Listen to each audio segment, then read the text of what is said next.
चाल के खरे हैं और यहोवा की व्यवस्था पर चलते हैं। क्या ही धन्य है वे जो उसकी चितौनियों को मानते हैं और पूर्ण मन से उसके पास आते हैं। फिर वे कुटिलता का काम नहीं करते, वे उसके मार्गों में चलते हैं। तूने अपने उपदेश इसलिए दिए हैं कि वे यत्न से माने जाए। भला होता कि तेरी विधियों को मानने के लिए मेरा चल चलन दृढ़ हो जाए, तब मैं तेरी व्यवस्था सब आज्ञाओं की ओर चित्त लगाए रहूँगा और मेरी आशा न टूटेगी। जब मैं तेरे धर्मीय नियमों को सीखूँगा, तब तेरा धन्यवाद सीधे मन से करूँगा। मैं तेरी चितौनियों को मानूँगा, मुझे पूरी रीति से न तज। आमीन। सभी को मरना था। सभी को मरना। पास्टर जी को मरना था, सभी को मरना था, पास्टर जी के परिवार को मरना था, सभी को जय मसीह की। मैं भजन संहिता वचन पढ़ने जा रही हूँ 119 में 9 से 16। जवान अपनी चाल को किस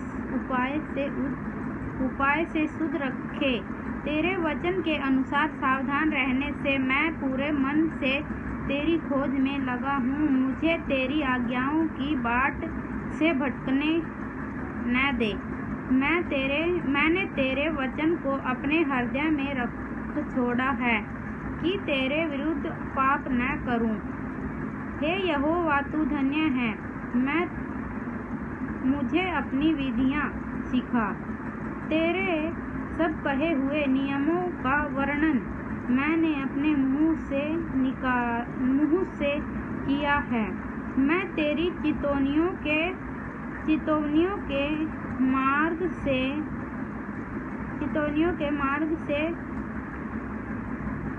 मानो सब प्रकार के धन से हर्षित हुआ हूँ। मैं तेरे उपदेशों पर ध्यान करूँगा और तेरे मार्गों की ओर दृष्टि रखूँगा। मैं तेरी विधियों से सुख पाऊँगा। सभी को वरना था। अपने दास का उपकार कर कि मैं जीवित रहूं और तेरे वचन पर चलता रहूं। मेरी आंखें खोल दे कि मैं तेरी व्यवस्था की अद्भुत बातें देख सकूं। मैं तो पृथ्वी पर परदेसी हूँ। अपने आज्ञाओं को मुझसे छिपाए न रख। मेरा मन तेरे नियमों की अभिलाषा के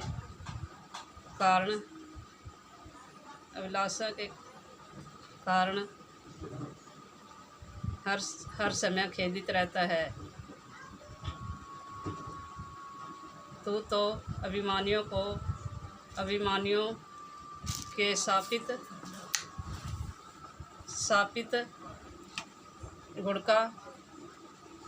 गुड़का है। ये तेरी आज्ञाओं से भटके हुए मेरी नामधराई और अपमान दूर कर, क्योंकि मैं तेरी चितौनियों को पकड़े हूँ। हाकिम भी बैठे हुए आपस में मेरे विरुद्ध बातें करते थे, परंतु तेरा दास तेरी विधियों पर ध्यान करता रहा। तेरी चितौनियाँ मेरा सुख मूल और मेरे मंत्री हैं। आमीन। वरना था पास्टर जी जेम्स, सभी को वरना था। पास्टर जी को मरनाता, पूरी कलीसिया को मरनाता। मैं भजन संहिता का 119 का अध्याय वचन नंबर 25 से लेकर 32 तक पढ़ रही हूँ। मैं धूल में पड़ा हूँ, तू अपने वचन के अनुसार मुझको जिला। मैंने अपनी चाल चलन का तुझसे वर्णन किया है और तूने मेरी बात मान ली है। तू मुझको अपनी विद्या सिखा, अपने उपदेशों का मार्ग मुझे बता, तब मैं तेरे ऐश्चर्य कर्मों पर ध्यान करूँगा। मेरा जीव उदासी के मारे गल चला है, तू अपने वचन के अनुसार मुझे संभाल, मुझको झूठ के मार्ग से दूर कर और करुणा करके अपनी व्यवस्था मुझे दे। मैंने सच्चाई का मार्ग चुन लिया है, तेरे नियमों की ओर मैं चित लगाए रहता हूँ। मैं तेरी चुनौतियों में लवलीन हूँ।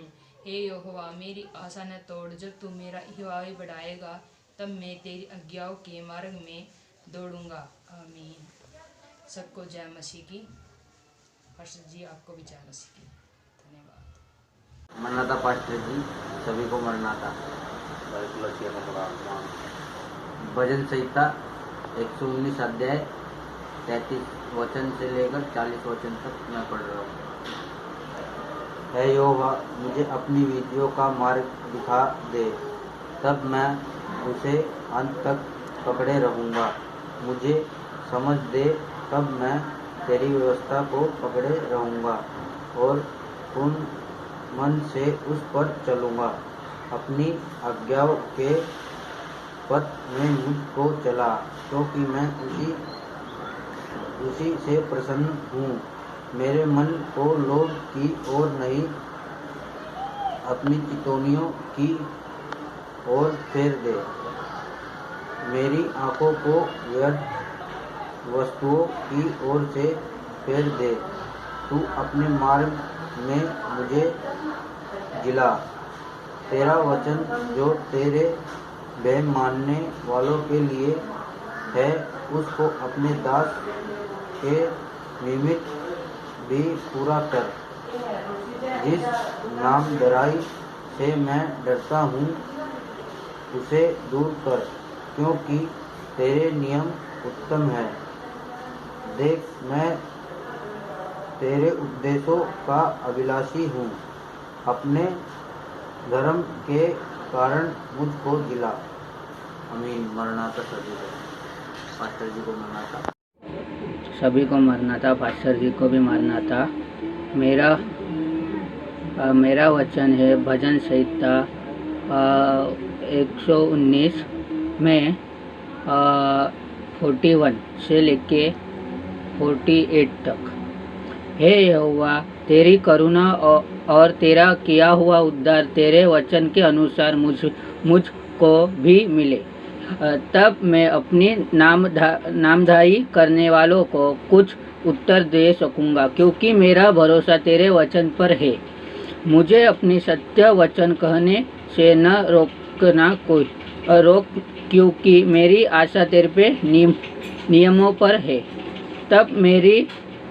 तब मैं तेरी व्यवस्था पर लगातार सदा सर्वदा चल रहूँगा और मैं छोड़े स्थान में चला फिरा करूँगा, क्योंकि मैं तेरे उपदेश की सुधि कर रखा हूँ और मैं तेरी चिट्ठियों की चर्चा राजों में और सामान्य भी रखूँगा और संचोक न करूँगा, क्योंकि मैं तेरे अज्ञान के कारण सुखी हूँ और मैं उन से प्रीति रखूँगा।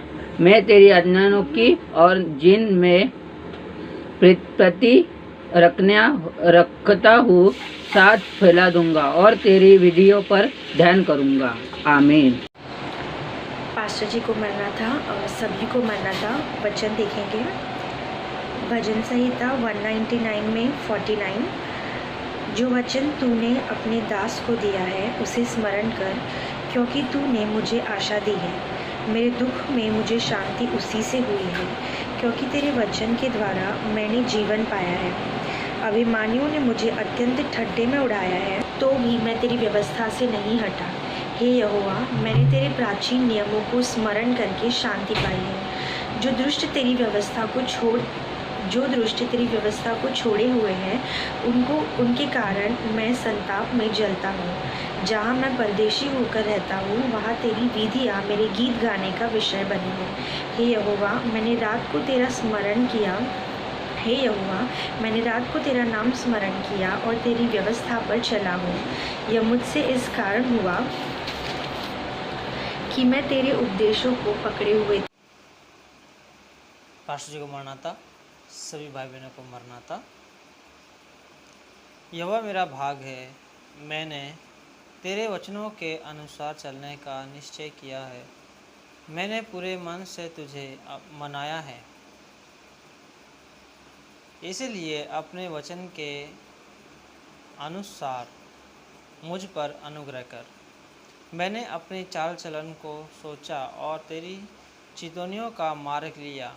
मैंने तेरी आज्ञाओं को मानने में विलंब नहीं फुर्ती की है। मैं दुष्टों की रस्सियों से बंध गया हूँ, तो भी मैं तेरे व्यवस्था को नहीं भूला।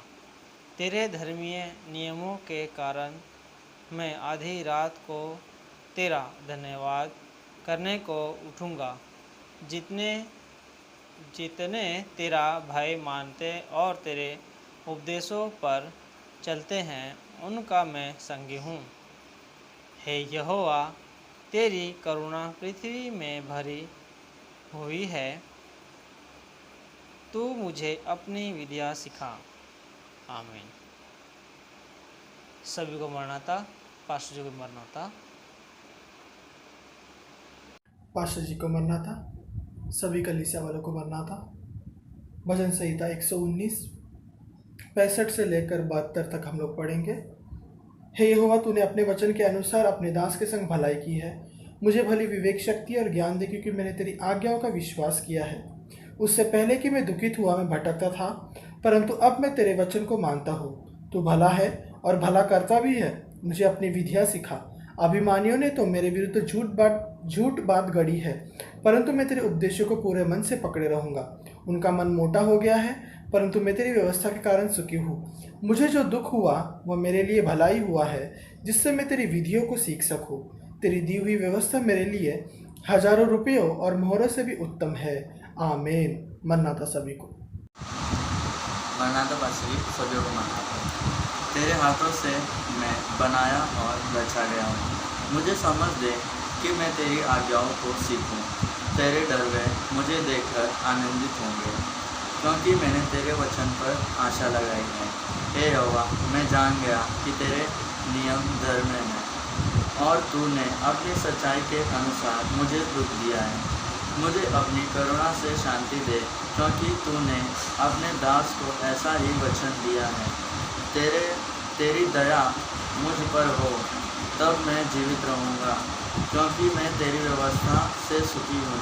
अभिमानियों की आशा टूटे, क्योंकि उन्होंने मुझे झूठ के द्वार गिरा दिया है।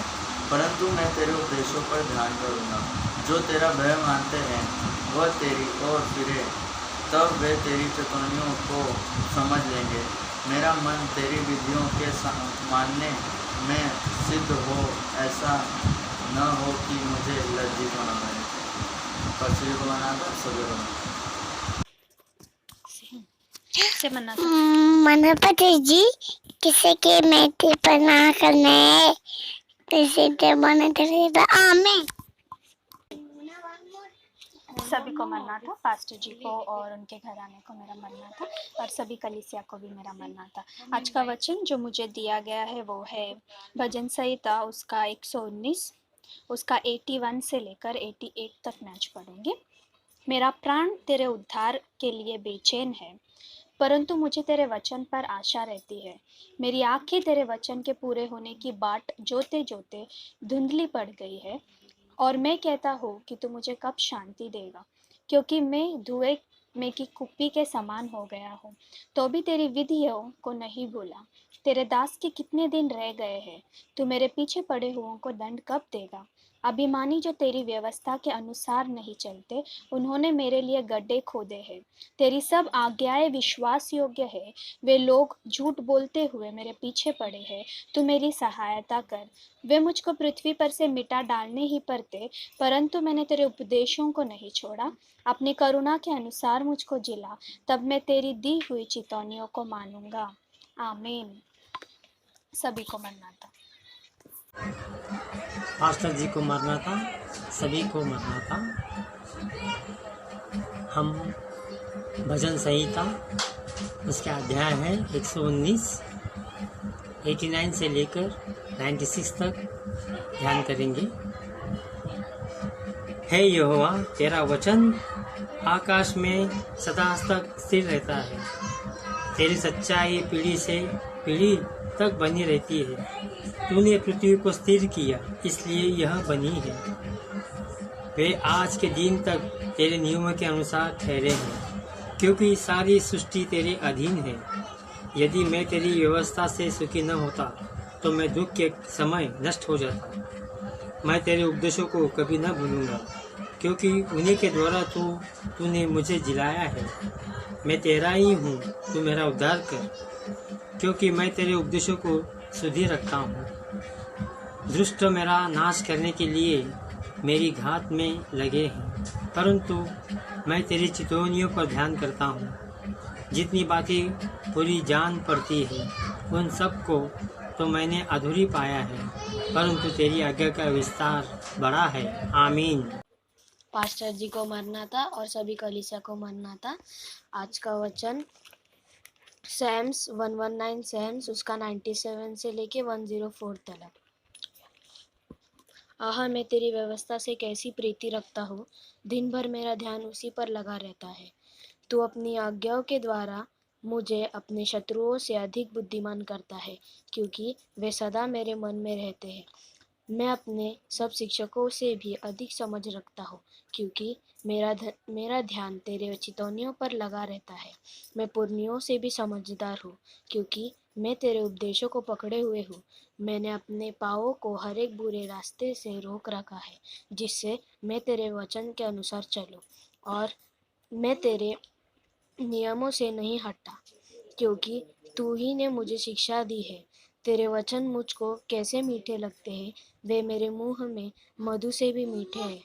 तेरे उपदेशों के कारण मैं समझदार हो जाता हूँ, इसलिए मैं सब मिथ्या मार्गों से बैर रखता हूँ। आमीन। मरनाता पास्टर जी को मरनाता। भजन संहिता 105। तेरा वचन मेरे पाँव के लिए दीपक और मेरे मार्ग के लिए उजियाला है।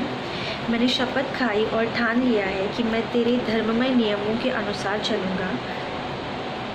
मैं अत्यंत दुख में पड़ा हूँ। हे यहोवा, अपने वचन के अनुसार मुझे जिला।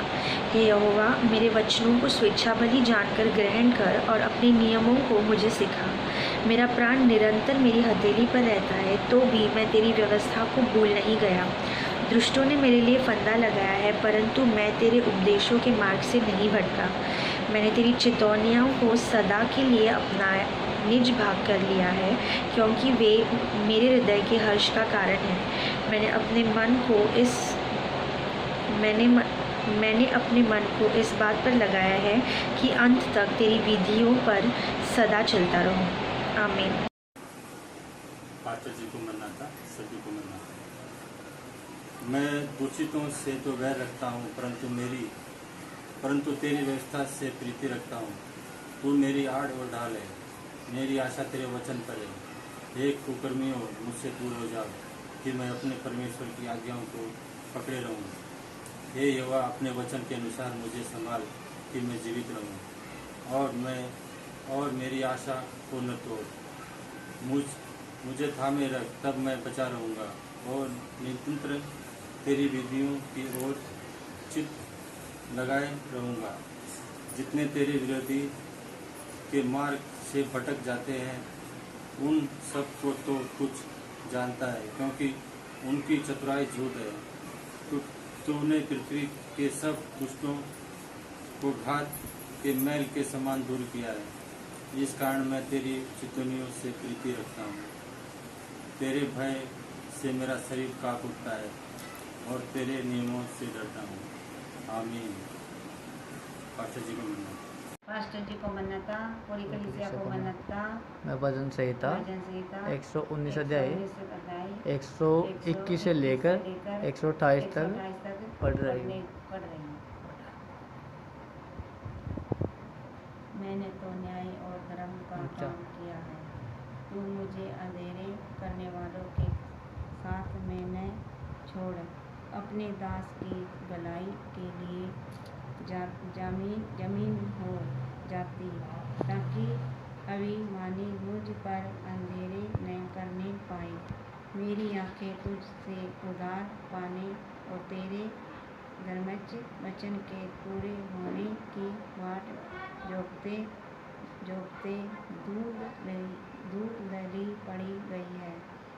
दास के संग अपनी करुणा के अनुसार बर्ताव कर और अपनी विधियों मुझे सिखा। मैं तेरा दास हूँ, तू मुझे समझ दे कि मैं तेरी चितौनियों को समझूं। वह समय आया है कि यहोवा काम करे, क्योंकि लोगों ने तेरी व्यवस्था को तोड़ दिया है। इस कारण मैं तेरी आज्ञा को सोने से और कुंदन से भी अधिक प्रिय मानता हूँ। इसलिए कारण है कि मैं तेरे सब उपदेशों को सब होगा 128 पास्टर जी को मन्नता, पूरी कलीसिया को मन्नता। 29 तेरी चितौनियाँ अनूप है, इस कारण मैं उन्हें अपने जी से लगाए हुए हूँ। तेरी बातों की खुलने से प्रकाश होता है, उससे बोले लोग समझ प्राप्त करते हैं। मैं मुंह खोलकर हाँफने लगा, क्योंकि मैं तेरी आज्ञाओं का प्यासा था। जैसे तेरी रीति अपने नाम की प्रीति रखने वालों से है, वैसे ही मेरी ओर भी फिरकर मुझ पर अनुग्रह कर। मेरे पैरों को अपने वचन के मार्ग पर स्थिर कर और किसी अनर्थ बात को मुझ पर प्रभुता न करने दे। मुझे मनुष्य के अंधेर से छुड़ा ले, तब मैं तेरे उपदेशों को मानूंगा। अपने दास पर अपने मुख का प्रकाश चमका दे और अपनी विधियाँ मुझे सिखा। मेरी आँखों से जल की धारा बहती रहती है, क्योंकि लोग तेरी विधि व्यवस्था को नहीं मानते। पास्टर जी को मरनाता, पास्टर जी के घराने को मरनाता और पूरी कलीसिया को मरनाता। 119 भजन संहिता, उसका 133 से लेकर 140 तक मैं पढ़ रही हूँ। हे यहोवा, तू धर्मी है और तेरे नियम सीधे हैं। तूने अपनी चितौनियों को धर्म और पूरी सत्यता से कहा है। मैं तेरी धुन में भस्म हो रहा हूँ, क्योंकि मेरे सताने वाले तेरे वचनों को भूल गए हैं। तेरा वचन पूरी रीति से ताया हुआ है, इसलिए तेरा दास उससे प्रीति रखता है। मैं छोटा और तुच्छ हूँ, तो भी मैं तेरे उपदेशों को भूलता नहीं। तेरा धर्म सदा का धर्म है और तेरी व्यवस्था सत्य है। मैं संकट और सकेती में फंसा हूँ, परंतु मैं तेरी आज्ञाओं को से सुखी हूँ। तेरी चितौनियाँ सदा धर्म हैं। तू मुझको समझ दे कि मैं जीवित रहूँ। आमीन। सभी लोगों को मरनाता, पास्टर जी को मरनाता और उनके घराने को मरनाता, पूरी कलीसिया को मरनाता। भजन संहिता 199 में 145 मैंने सारे मन से प्रार्थना की है। हे यहोवा, मेरी सुन लेना, मैं तेरी विधियों को पकड़े रहूँगा। मैंने तुझसे प्रार्थना की है, तू मेरा उद्धार कर और मैं तेरी चितौनियों को माना करूँगा। मैंने पाँव फटने से पहले दुहाई दी, मेरी आशा तेरे वचनों पर थी। मेरी आंखें रात के एक पहर से पहले खुल गई कि मैं तेरे वचन पर ध्यान करूं। अपनी करुणा के अनुसार मेरी सुन ले, हे यहोवा, अपनी रीति के अनुसार मुझे जीवित कर। जो दुष्टता की धुन में है, वे निकट आ गए हैं, वे तेरी व्यवस्था से दूर है। हे यहोवा, तू निकट है और तेरी सब आज्ञाएं सत्य हैं। बहुत समय से मैं तेरी चितौनियों को जानता हूँ कि तू उसकी नींव सदा के लिए डाली है, कि तूने उनकी नींव सदा के लिए डाली है। 153 मेरे दुख को देखकर मुझे छुड़ा ले, क्योंकि मैं तेरी व्यवस्था को भूल नहीं गया। मेरा मुकदमा लड़ और मुझे छुड़ा ले, अपने वचन के अनुसार मुझको जिला। दुष्टों को उद्धार मिलना कठिन है, क्योंकि वे तेरी विधियों की सुधि नहीं रखते। हे यहोवा, तेरी दया तो बड़ी है, इसलिए अपने नियमों के अनुसार मुझे जिला। मेरा पीछा करने वाले और मेरे सताने वाले बहुत है, परंतु मैं तेरी चितौनियों से नहीं हटता। मैं विश्वासघातियों को देखकर उदास हुआ, क्योंकि वे तेरे वचन को नहीं मानते। देख, मैं तेरे नियमों से कैसी प्रीति रखता हूँ। हे यहोवा, अपनी करुणा के अनुसार मुझको जिला। तेरा सारा वचन सत्य ही है और तेरा एक एक धर्ममय नियम सदा काल तक अटल है। आमीन। सभी को मरना था, पास्टर जी को, पास्टर अम्मा को, अम्मा जी को मरना था। आज का वचन 119वां भजन संहिता 161 से लेके 168 तक पढ़ेंगे। हाकिम व्यर्थ मेरे पीछे पड़े हैं, परंतु मेरा हृदय तेरे वचनों का भय मानता है। जैसी कोई बड़ी लूट पाकर हर्षित होता है, वैसे ही मैं तेरे वचन के कारण हर्षित हूँ। झूठ से तो मैं बैर और घृणा रखता हूँ, परंतु तेरी व्यवस्था से प्रीति रखता हूँ। तेरे धर्ममय नियमों के कारण मैं प्रतिदिन 7 बार तेरी स्तुति करता हूँ। तेरी व्यवस्था से प्रीति रखने वालों को बड़ी शांति होती है और उनको कुछ ठोकर नहीं लगती। हे यहोवा, मैं तुझसे उद्धार पाने की आशा रखता हूँ और तेरी आज्ञाओं पर चलता आया हूँ। मैं तेरी चितौनियों को जी से मानता हूँ और उनसे बहुत प्रीति रखता आया हूँ। मैं तेरे उपदेशों और चितौनियों को मानता आया हूँ, क्योंकि तेरी सारी चाल चलन तेरे सम्मुख प्रकट है। आमीन। सभी को मरनाता। तुझे को वरनाता, सभी को वरनाता।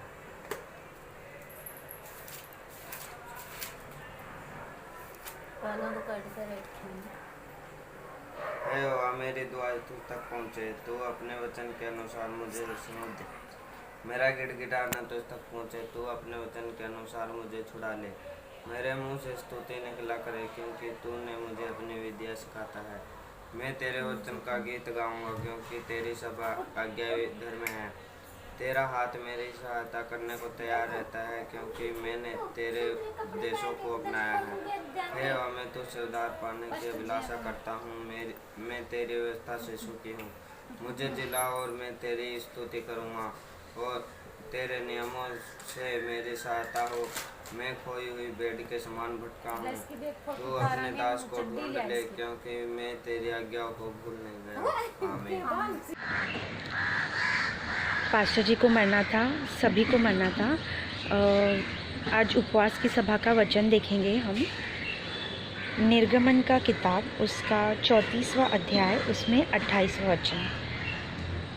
मूसा वहाँ यहोवा के संग 40 दिन और रात रहा, और तब तक न तो उसने रोटी खाई और न पानी पिया, और उसने उन तख्तियों पर वाचा के वचन अर्थात 10 आज्ञाएं लिख दी। हम हर उपवास की सभा में हम बाइबल के सभी ऐसी कहानियों को, स्टोरीज़ को देखते हैं जिनमें सभी ने उपवास रखा था और कैसे उन्होंने परमेश्वर से कुछ ना कुछ पाया।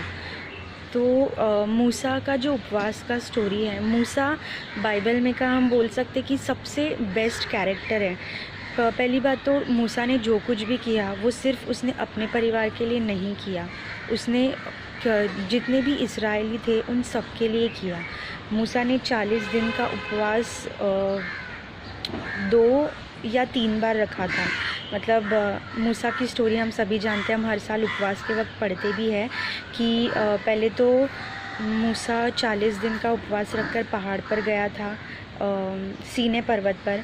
फिर परमेश्वर ने उसको बहुत सारी नियम सिखाए, समझाए, 10 आज्ञाएं दी। उसके बाद उस वक्त भी मूसा 40 दिन और 40 रात उपवास में था। उसके बाद वो फिर से नीचे आया, उसने परमेश्वर की 10 आज्ञाएं, उनके सारे नियम इस्राएली लोगों को समझाए, और इस्राएली लोगों ने ये भी कहा कि जैसा परमेश्वर ने कहा है हम वैसा ही करेंगे। उसके बाद परमेश्वर ने मूसा से कहा कि तू फिर पर्वत पर चढ़ा, मैं तुझे और नियम सिखाऊंगा, और जो 10 आज्ञाएं मैंने तुझे दी है उसे मैं तुझे पत्थर की पट्टियों पर लिख कर दूँगा।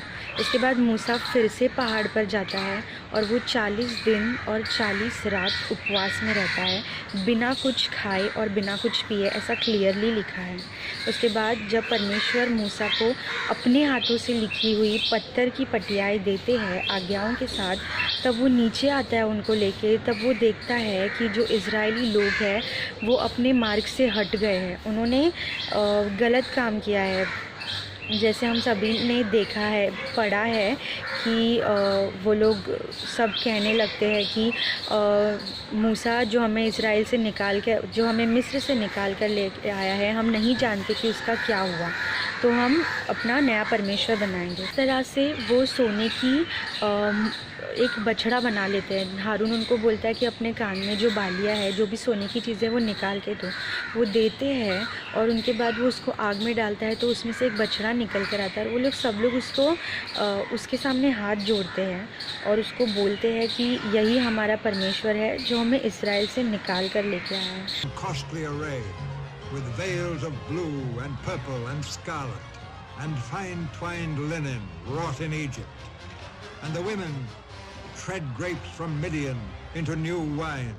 Thou shalt not take the name of the Lord thy God in vain.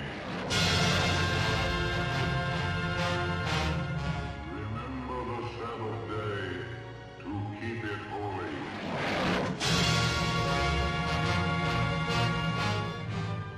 Honor thy father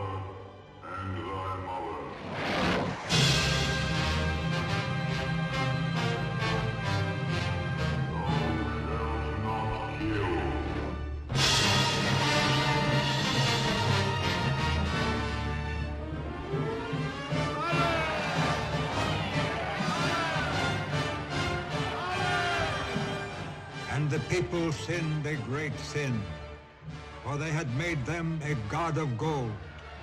And they bore him upon their shoulders, and rejoiced, saying, This be our God, O Israel. Thou shalt not commit adultery.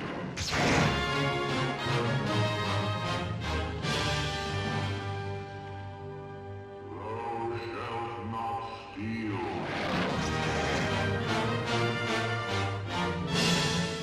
Thou shalt not bear false witness against thy neighbor. Thou shalt not covet anything that is thy neighbor's.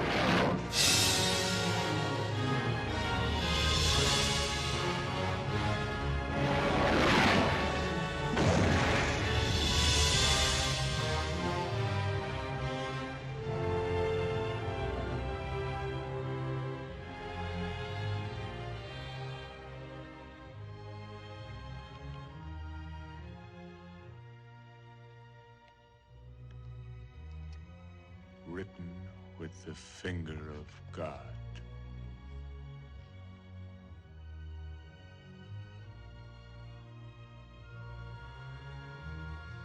इतना मूसा ने इतना किया, परमेश्वर ने उनके लिए इतना किया, उसके बाद भी इसराइली ऐसे करते, क्योंकि इसराइली, परमेश्वर ने पहले ही कहा है कि जो ये प्रजा है वो हठीली है।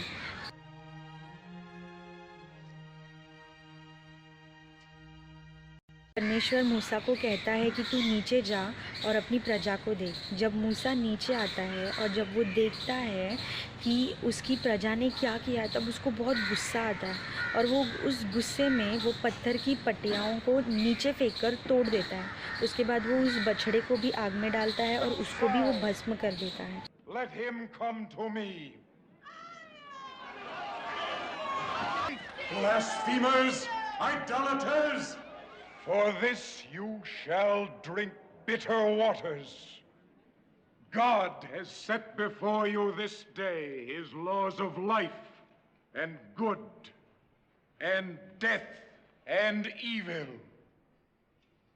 Those who will not live by the law shall die by the law.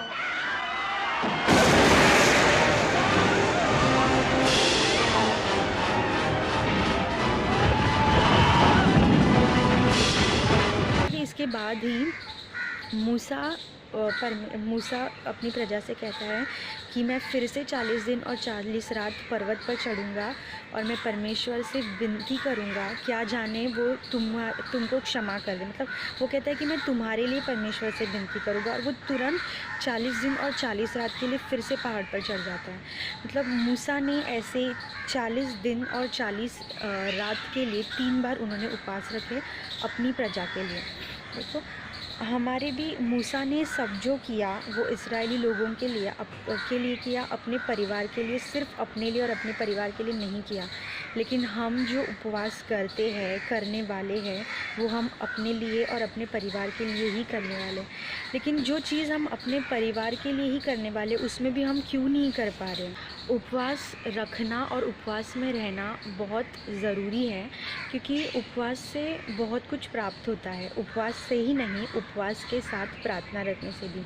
अगर उपवास के साथ प्रार्थना रखने से विजय की प्राप्ति होती है और फिर काफ़ी चमत्कार मिलते हैं, वरदान मिलते हैं।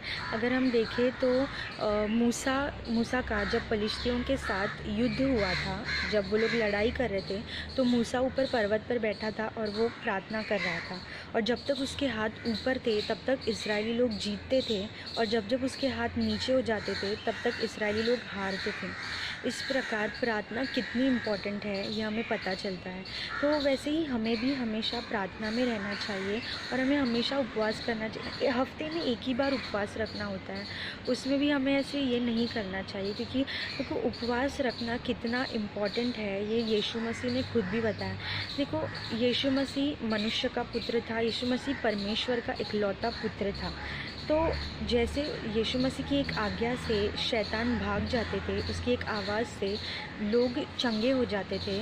उसने जब एक बार डांटा तो आंधी और तूफान भी रुक गए।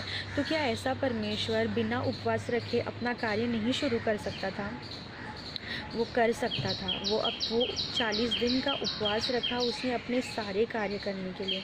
इसका मतलब उपवास बहुत ही इम्पॉर्टेंट है और वो हम सभी को करना चाहिए।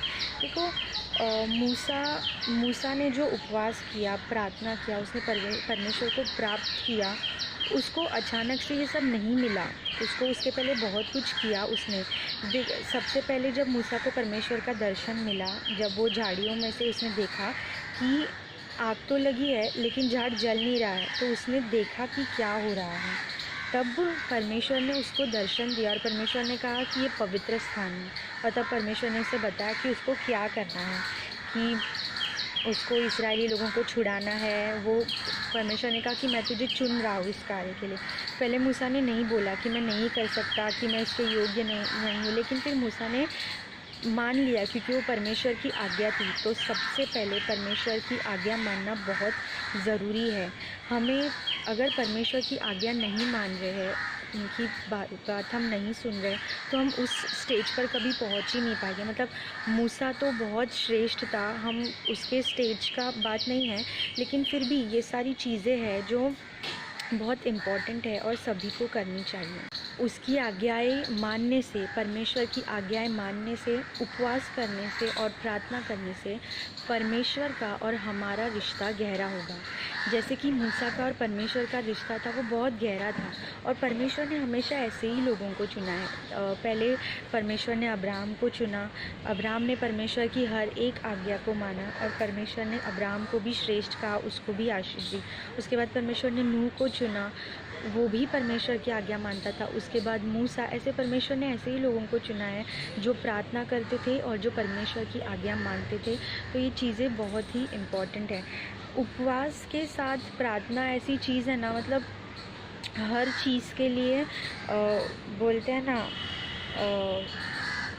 मतलब हर चीज़ का एक ही सॉल्यूशन है ना, मतलब मास्टर सॉल्यूशन, जिससे कोई भी चीज़ ठीक हो सकती है। कोई भी चीज़ का अगर कोई सॉल्यूशन है एक, तो वो है उपवास के साथ प्रार्थना करना।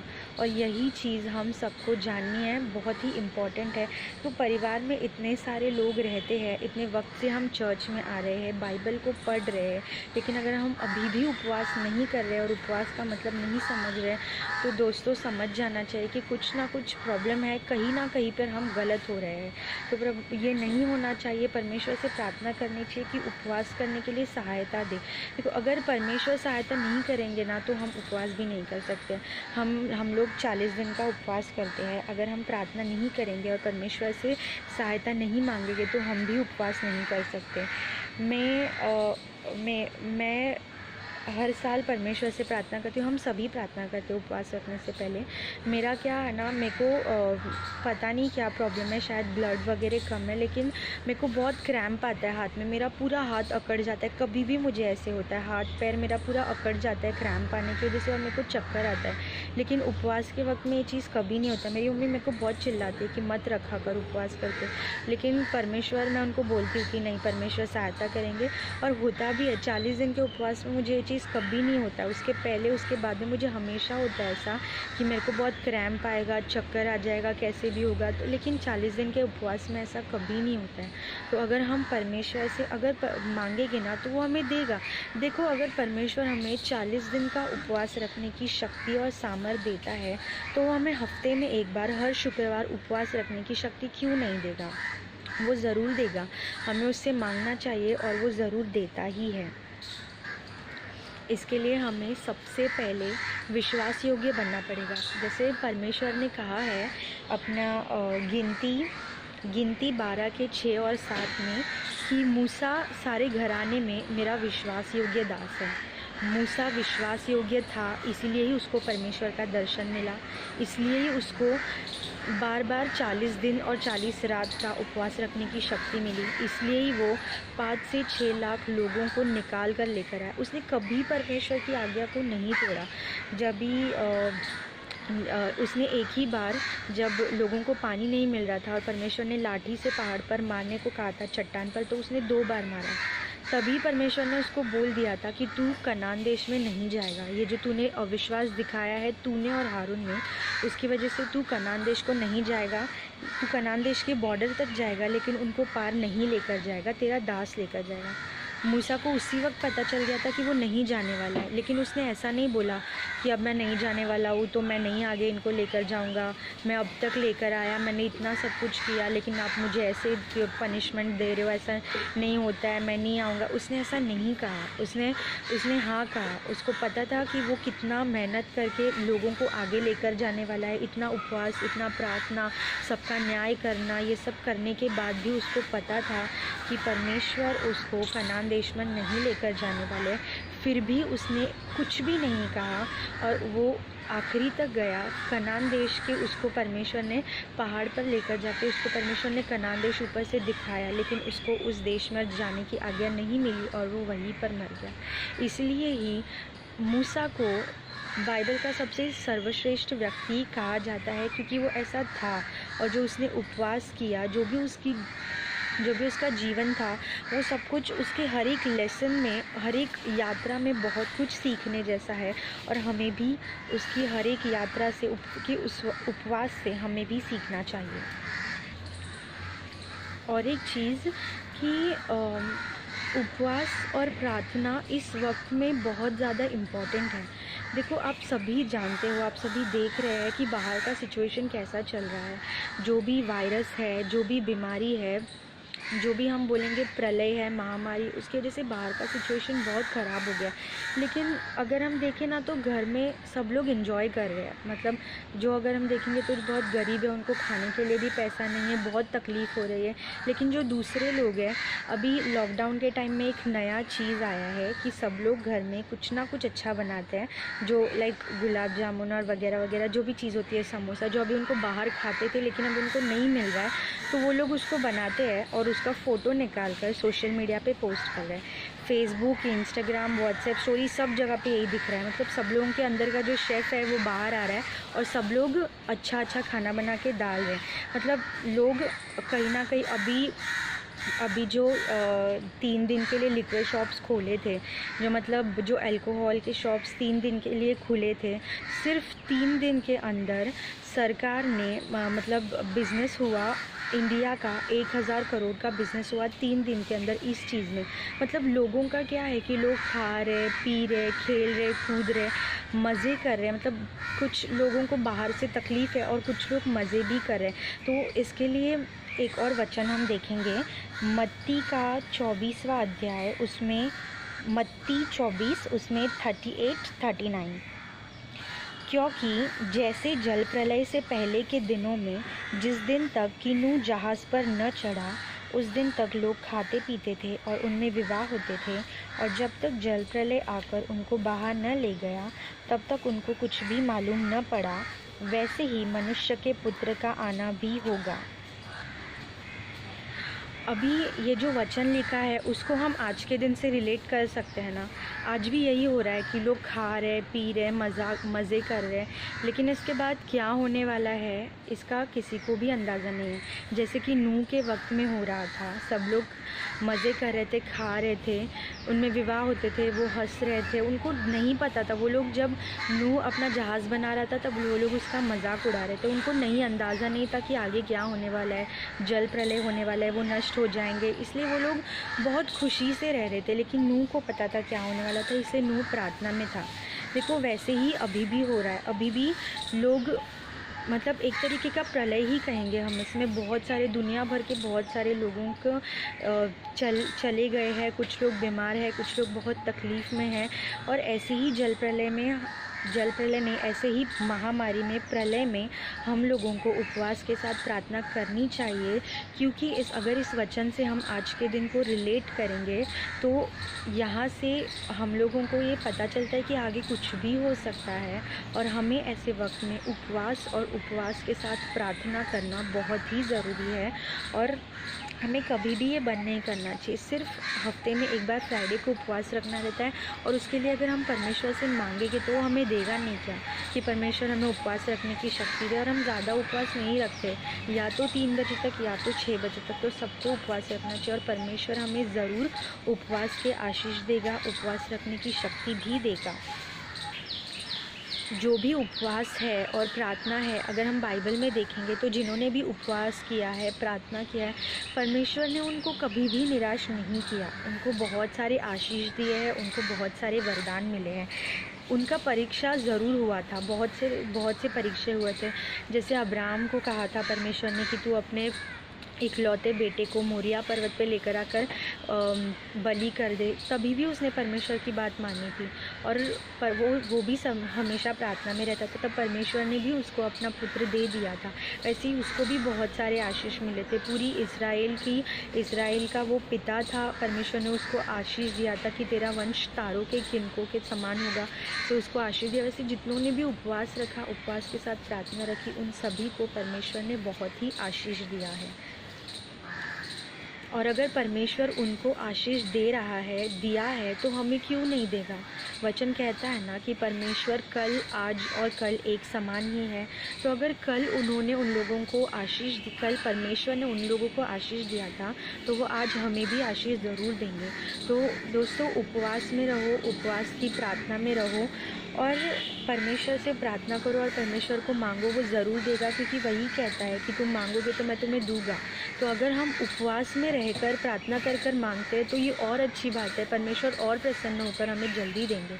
तो हमें उपवास रखना चाहिए, हमें नहीं भूलना चाहिए कि उपवास में और उपवास की प्रार्थना में कितनी शक्ति है, कितनी सामर्थ्य है, कितना आशीष है और कितने वरदान हैं, और हमें उपवास रखना ही चाहिए। परमेश्वर इस वचन को आशीष दे। अंतिम प्रार्थना करेंगे। हे पवित्र परमेश्वर, प्रभु जी धन्यवाद करती हूँ पिता परमेश्वर कि आपने प्रभु जी मुझे ये मौका दिया परमेश्वर कि मैं वचन बोल सकूँ, और आपने मुझे शक्ति दी प्रभु जी कि जो भी वचन यहाँ पर बोया गया है पिता परमेश्वर, प्रभु जी उस पर आप अपना आशीष रखो पिता, और वो सभी के दिल में रहे और वो उसके अनुसार कर सके, ऐसा आशीष दो मेरे पिता परमेश्वर। प्रभु जी धन्यवाद करती हूँ पिता परमेश्वर कि ऐसे वक्त में भी आप हमें प्रार्थना में रहने की, उपवास रखने की शक्ति दे रहे हो पिता परमेश्वर। प्रभु जी जिन्होंने भी उपवास रखा है उन सबको आप शक्ति, सामर्थ्य, आशीष दो पिता परमेश्वर, और जिन्होंने नहीं रखा है परमेश्वर उन्हें भी आशीष दो कि वो नेक्स्ट वीक से उपवास रख सके पिता परमेश्वर। धन्यवाद करती हूँ पिता परमेश्वर आपके प्रभु जी इस वचन के लिए। प्रभु जी छोटी सी प्रार्थना प्रभु यीशु मसीह के महान नाम से मांगती हूँ, सुनो और कबूल कर। आमीन।